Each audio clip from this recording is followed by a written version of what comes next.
Ramzan, j'espère que ton épaule va mieux. Et sois présent s'il te plaît le 20 décembre parce que là, on est prêt.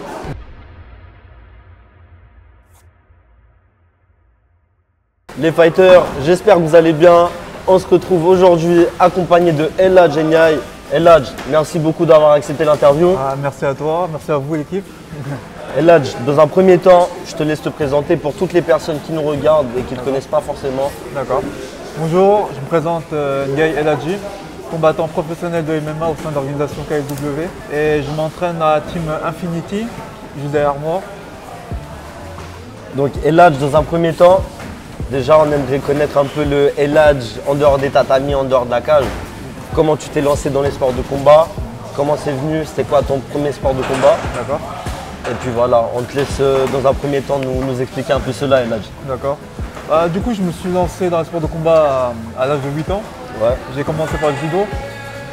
Ensuite, je suis passé au Kung Fu Yikuan. En fait, c'est de la même famille que le Kung Fu Sanda. C'est-à-dire que c'est un mélange de... On avait de la boxe, de la lutte et du sol. Mais pas très connu en France. Et mon entraîneur, c'était Marc Numitor, qui était entraîneur dans cette discipline. Ensuite, je suis passé dans le taekwondo, que j'ai pratiqué dans le 95 pendant 5-6 ans. Ceinture noire en Ceinture taekwondo noire, actuellement. Ceinture noire en taekwondo. Et ensuite, j'ai fait ma transition à MMA en 2015. J'ai fait ma transition à MMA. Et avant de te lancer dans le monde professionnel, déjà combien de combats tu as pu faire en amateur ou si ça s'est fait directement justement? Non, j'ai fait beaucoup de combats en amateur, mais c'était plus du pancras. Du pancras parce que c'était illégal en France. C'était illégal. Du coup, j'avais fait grappling fight. J'avais fait une première compétition de grappling fight où je suis arrivé 3e. Ensuite, j'ai refait encore une compétition de grappling fight en 2016 où je suis arrivé, où j'ai gagné, j'ai eu le titre de champion de France de grappling fight 2016. Et ensuite, j'ai fait beaucoup de compétitions de JJB, grappling pendant 1 an où je faisais que ça pour perfectionner, comme j'étais striker, pour perfectionner mon sol et ma lutte. Et ensuite, j'ai fait un combat en semi-pro contre un Belge, un combat en cage. Bon, c'est un combat serré, on voyait plus gagnant, mais bon, c'est pas grave. Et ensuite, je suis passé en professionnel en 2018. Ok. Donc la transition de amateur en professionnel, qu'est-ce que tu as pu ressentir justement quand tu es rentré dans la cage et que tu vois qu'il y a du monde, c'est un peu médiatisé? Est-ce que tu l'as ressenti ou pour toi c'était une routine quoi? Ah, j'ai ressenti, j'avais beaucoup de pression pour mon premier combat professionnel que j'avais fait en 2018 au 100% fight. J'avais beaucoup de pression. En plus, c'était un combat que j'avais pris à 1 semaine. Ok, donc le short notice. En short notice, ouais. En fait, toute ma carrière, c'était pratiquement que des short notice que j'ai pris. Là, c'était rare que j'ai eu des combats où j'ai eu un plan d'entraînement de 1 mois, 2 mois. C'est souvent, la plupart de mes combats professionnels, je les ai pris à 3 semaines, 1 mois max. Du coup, j'ai toujours accepté, j'ai refusé personne.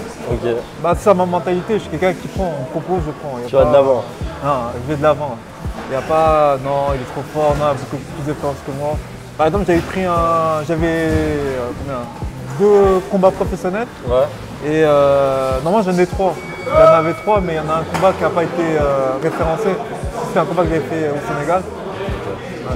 Et du coup, pour le 3e combat professionnel, j'ai pris un adversaire qui avait 14 combats et qui avait combattu au M1, qui avait combattu pas mal en Russie. Qui avait de l'expérience quoi. Qui avait de l'expérience. Et pareil, je l'ai pris. Après, ça s'est bien passé. C'est le plus important. Et aussi ton surnom, Gendé. Ça veut dire quoi? Ça vient d'où? C'est qui l'a choisi? Si c'est toi ou quelqu'un de ta famille? Peux-tu nous en dire un peu plus? Du coup, Gendé, ça signifie le lion en Sénégal. En fait, nous, le lion, on dit Gandé Ndiaye. Et du coup, moi, pour faire référence à mes racines, etc., du coup, j'ai décidé de m'appeler Gandé Ndiaye, pour montrer le lion, le guerrier.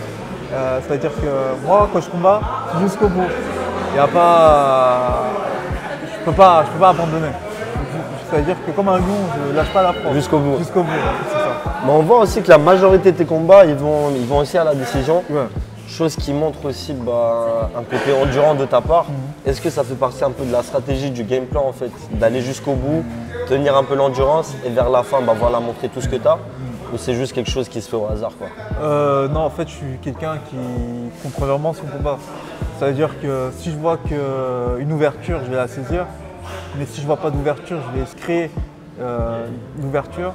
Mais si ça passe pas, ça passe pas. Mais dans tous les cas, je contrôle le combat. Et c'est ça mon style de combat. Mais si je peux finir, je vais finir. Comme j'avais fait mon combat en Angleterre. Avec Denis Blundell, c'est ça? Denis Blundell, que j'avais fini au deuxième round parce qu'il m'a donné l'opportunité de le finir. Ah, bah. C'est ça finit comme il fallait. C'est ça. Dès que je trouve l'opportunité, bon, même par exemple, une soumission, des fois on peut me voir en train d'engager une soumission, mais quand je vois que la personne résiste trop, je ne vais pas me fatiguer. Du coup, je vais essayer de changer de position. Juste le garder l'équilibre, un peu garder le combat quoi. Oui, c'est ça. Oui. Même au point, c'est une stratégie, c'est comme une partie d'échecs un peu. Oui, c'est exactement ça. Donc là, on va rentrer dans le vif du sujet. 20 décembre, KSW Paris. En face, Ramzan Jambiev. Un combattant très sollicité par les médias, très dur, très explosif. Et en plus de ça, tu étais censé déjà avoir un combat avec lui avant, c'est ça? Oui, c'est un combat qui a été annulé. Oui, c'est bien ça. Qu'est-ce que tu en penses de ce combat, Eladji? Pour moi, ce combat, ça me permettrait de gagner en visibilité en France parce que le public français ne me connaisse pas. Du coup, c'est bon. Maintenant, il commence à me connaître grâce à mon dernier combat qui avait fait bonne impression. Mais là, le but, c'est vraiment de me faire connaître dans le milieu de la sphère du MMA français, par le public français. Du coup, Ramzan, c'est vraiment l'adversaire parfait pour me faire gagner en visibilité, etc. Et surtout que je suis pas tout jeune. Du coup, là, ce serait bien de finir sa carrière en laissant une petite trace, mon nom quand même dans le milieu. Et c'est vraiment le bon adversaire. Et oui, très fort, très explosif, mais j'en ai connu des adversaires très forts, très explosifs. Du coup, surtout que la plupart de mes combats, on ne me donnait pas favori. Du coup, ça je connais, du coup, il n'y a pas de pression. Mais est-ce que le fait justement d'être considéré un peu comme le underdog, c'est-à-dire pas le favori du combat, est-ce que c'est quelque chose qui te motive encore plus, qui donne encore plus de motivation pour être là et prouver justement dans la cage, dire ah ouais, je n'étais pas favori, bah regardez-moi maintenant. Ah bah c'est exactement ça. C'est que une motivation supplémentaire. Mais après, je suis habitué. De toute façon, la plupart de mes combats ne me donnaient pas favori. Mais j'ai toujours déjoué les pronostics. Et là, ça va être le cas. et puis voilà, juste qu'il ne se redresse pas encore une fois, parce que là, ça va être un peu compliqué, mais voilà. Et tu as déjà pensé à une petite stratégie que tu pourrais mettre en place, pas la dévoiler, hein, parce que si tu dévoiles tout après, voilà, mais est-ce que tu as déjà pensé à une petite stratégie? Oui, il y a une petite stratégie qu'on avait déjà travaillée avant, qu'on continue encore à travailler jusqu'à présent. Et là, en plus, je serai dans les meilleures conditions, parce que là, du coup, je me suis arrêté au niveau du travail. Pour bien me préparer, parce que quand j'avais fait mon dernier combat au KSW, je travaillais en même temps et j'étais fatigué, j'avais du mal à récupérer, etc. En plus j'ai un fils, du coup c'était un peu compliqué. Mais là c'est bon, là, je me suis arrêté par rapport au taf pour vraiment bien me préparer et en plus je suis vraiment dans les bonnes conditions. Et puis voilà. Mais j'ai l'impression que ça change aussi des autres combats, parce que là du coup tu as plus de temps pour faire un camp bien comme il faut, bien manger. Est-ce que tu vois la différence par rapport aux autres combats ou pas? Oui. Là franchement, là je suis vraiment au niveau de la récupération, je suis beaucoup mieux. Je dors bien, je mange bien. Là en plus là c'était à plus de 2 mois. Là c'est rare. C'est rare. Je crois que j'ai jamais fait. Si j'ai fait une fois je crois en 8 combats. Bon, officiellement 8 combats, mais officiellement. Avec les combats qu'on avait dit avant. Qu'on n'avait pas été référencé. Mais en 9 combats, c'est la première fois que je fais un combat de plus de 2 mois. Parce que la plupart du temps, c'était. Même Ramzan, quand je devais l'affronter de base, je devais l'affronter en moins de 2 mois. Et en plus, on m'a changé d'adversaire à la dernière semaine. Et du coup, toi, tu t'étais préparé à un autre gabarit, à un autre style de jeu. Et du coup, là, c'est un autre style. L'autre, c'était un striker très puissant et que j'étais préparé contre un lutteur. Du coup, il fallait que je reprenne les sensations dans les autres domaines que je n'avais pas travaillé. Ok. Et en ce qui concerne, on va dire, les objectifs, parce que comme tu l'as dit avant, tu n'es pas un combattant qui vient de commencer, tu n'as pas à peine 18 ans. Et voilà. Est-ce que tu as des objectifs sur le long terme, sur le court terme? Est-ce que c'est quelque chose qui traverse l'esprit ou tu vis au jour le jour? Non, après, là, franchement, là, déjà, je suis déjà content de mon parcours. Déjà, avoir fait 2 belles grosses orgas, Cage Warrior et KSW. Là, l'objectif, c'est gagner au max au KSW. Donc, faire le max que je peux faire jusqu'à ce que je décide d'arrêter. Mais là, c'est déjà très bien que j'ai signé au KSW. Et là, le but, c'est vraiment monter en échelon, etc. Et on voit aussi qu'en plus de ta vie de combattant, tu es aussi coach. Oui. Est-ce que c'est quelque chose que tu dois faire par la suite à plein temps ou est-ce que tu le fais justement pour essayer économiquement justement d'avoir assez pour tes camps, etc. Oui. Est-ce que tu le fais par plaisir justement ou tu le fais juste comme ça?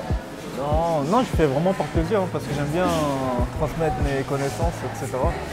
Et l'avantage que j'ai, c'est que moi j'ai appris les disciplines avec des personnes qui étaient les puristes. Ouais. C'est-à-dire que là, par exemple, je fais de l'anglais, la boxe anglaise avec un coach qui s'appelle Giovanni Rocchi, qui est puriste en boxe anglaise. Ouais. Je me suis entraîné en JJB, une pure JJB avec le frère Olivier, avec Patrick Bitton à l'époque. Et ensuite, le Maccabi avec Guillaume Sangaré. Et ensuite, je travaille mon Muay Thai avec Rodrigo Alamos pour vraiment affûter. Je trouve qu'avec des personnes qui sont spécialisées en pied-point. Et c'est ça, je pense, qui a fait ma force, c'est que je suis une personne qui est vraiment allée dans la source de la discipline pour vraiment progresser. C'est-à-dire, ça ne me dérange pas de. Par exemple, là, tout à l'heure, je vais tourner en JJB et en grappling. Mais ça ne me dérange pas de mettre le kimono, tourner dans les règles du grappling. Ouais. Et je pense que c'est ça qui fait ma force. Mais tu trouves qu'il y a une différence quand on apprend avec un puriste, par exemple de Muay Thai ou de boxe anglaise, d'adapter ça au MMA? Est-ce que tu vois la différence et comment tu fais justement pour adapter ça au MMA? Après, oui, c'est ça, c'est que pour adapter au MMA, j'essaye de. Après, moi-même, en sparring, c'est moi-même qui vois ce qui va, ce qui ne va pas. Et en plus, l'avantage que j'ai, c'est que là, je suis avec un entraîneur, Rodrigo Alamos, qui me prépare pour mon combat, qui a accompagné Nassourdine Mavov, Oumar Sy.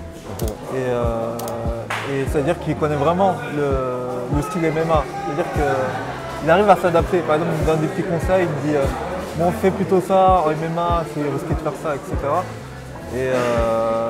Et juste des petits détails comme ça, c'est ça qui fait que tu arrives à t'adapter à la discipline.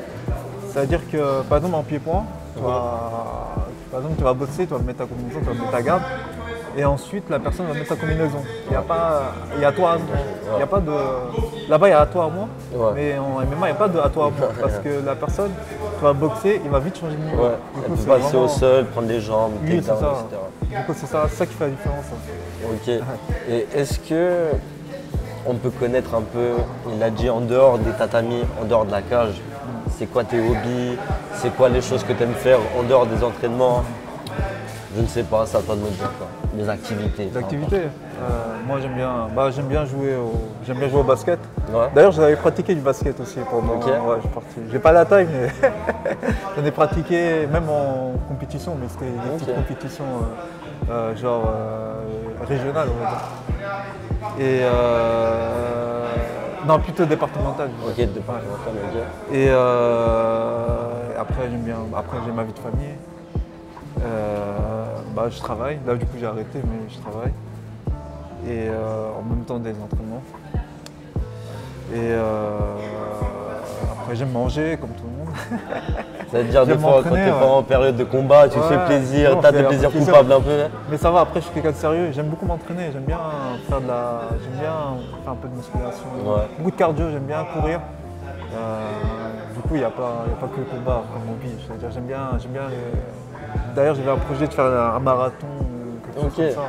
Ici à Paris ou Ouais, à Paris ou à l'étranger, ça change un petit peu. Et est-ce que, comme tu l'as dit avant, tu es devenu papa, etc. Est-ce que ça a changé quelque chose à ta vie de combattant? Au début c'était dur. Quand j'ai combattu en 2022 au Cage Warrior, j'ai eu envie d'avoir mon fils. Et c'était vraiment très compliqué de me préparer. Surtout qu'en plus, ma salle avait fermé au Wi-Fi. Du coup, j'avais pas vraiment de structure. Et comme j'avais l'opportunité de finir un multi-fight avec le Cage Warrior, du coup j'ai accepté, mais je n'étais vraiment pas dans les conditions parce que je venais juste d'avoir mon fils, j'avais pas vraiment de salle. Et j'avais accepté le combat.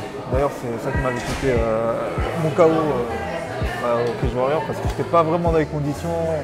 Et en plus, je sentais que j'avais vraiment une grosse pression parce que j'étais pas bien préparé. Du coup, quand on m'a dit que tu étais le prochain à combattre, du coup, dans ma tête, j'étais pas prêt. Ouais. Et je suis rentré dans la bagarre avec mon adversaire. Après, c'est pas le tout mon style. Je suis pas quelqu'un j'analyse beaucoup. Mais je ne suis pas quelqu'un qui va aller au premier round qui rentre dedans, on donne court. Et là, j'ai vraiment déconné. Mais là, ça y est, maintenant, j'ai réussi à me structurer. Vite fait, mon fils est grandi. Maintenant, je suis bien structuré et je ne referai plus cette erreur. Mais tu m'as parlé d'une défaite, ok? Cette fameuse défaite. Comment on fait pour rebondir après une défaite, surtout au niveau professionnel et surtout quand c'est un TKO? Oui. Comment tu l'as géré? Comment tu es allé de l'avant? Après, ça m'a fait bizarre parce que j'ai jamais. Bon, je touche le bois, mais déconnecté, même le fait de toucher le sol, ça ne m'arrive pas en combat. Et le fait de me prendre un KO, ça m'a mis beaucoup de doutes. Beaucoup de doutes. Et quand j'ai recombattu juste après, j'étais encore dans le doute. Et du coup, je n'étais pas relâché, etc. Ouais. Tu avais cette crainte-là que ça revienne encore. Oui, c'est ça. Ouais. Du coup, j'ai fait appel avec un préparateur mental. Ouais. Qui m'a beaucoup aidé quand je devais affronter un. D'ailleurs, c'est grâce à lui d'ailleurs que j'ai eu et mes coachs que j'ai eu ma première victoire au Cage Warrior. Parce que l'adversaire d'ailleurs qu'il m'avait proposé était vraiment solide, c'était un prospect. D'ailleurs, même quand j'avais battu, ils ont marqué que moi j'avais battu un autre prospect. Et d'ailleurs qui a battu par KO au premier round l'adversaire qui m'avait battu au deuxième combat. Ouais. Okay. Et du coup ça m'a donné encore plus de confiance en moi. Et j'ai repris les bonnes sensations. Et là, ça y est, maintenant, je suis bien mentalement. J'ai plus de doutes, avec plus de confiance. Ouais. Du coup, là, tu te sens prêt? Ouais, je me sens prêt. Pour la prochaine étape? Oui, c'est ça, exactement. Et là, on arrive au bout de cette interview. D'accord. Donc voilà, je te laisse adresser un petit mot à toutes les personnes qui te soutiennent, les personnes qui ne te connaissent pas encore, que ce soit même des sponsors, que ce soit même des nouvelles salles. Si tu as un petit mot à leur dire, t'es bienvenu. D'accord. Bon, bonjour à tous. Du coup, suivez-moi sur mon Instagram. D'ailleurs, je pense qu'il va être affiché. Ça va afficher juste là. Et s'il y a des sponsors qui veulent m'accompagner pour ma préparation du 20 décembre, vous êtes le bienvenu. En tout cas, je tiens à remercier Dima Fight aussi qui m'accompagne pour mon combat. Je tiens à remercier la Team Infinity, ici présent. La Team Alamos, mon coach Noé, qui m'accompagne pour la prépa physique et pour la partie stratégique. Et puis voilà. Merci à tous. Et pour finir, un petit mot pour ton adversaire s'il nous regarde en ce moment. Bon. Ramzan, j'espère que ton épaule va mieux. Et sois présent s'il te plaît le 20 décembre parce que là, on est prêt.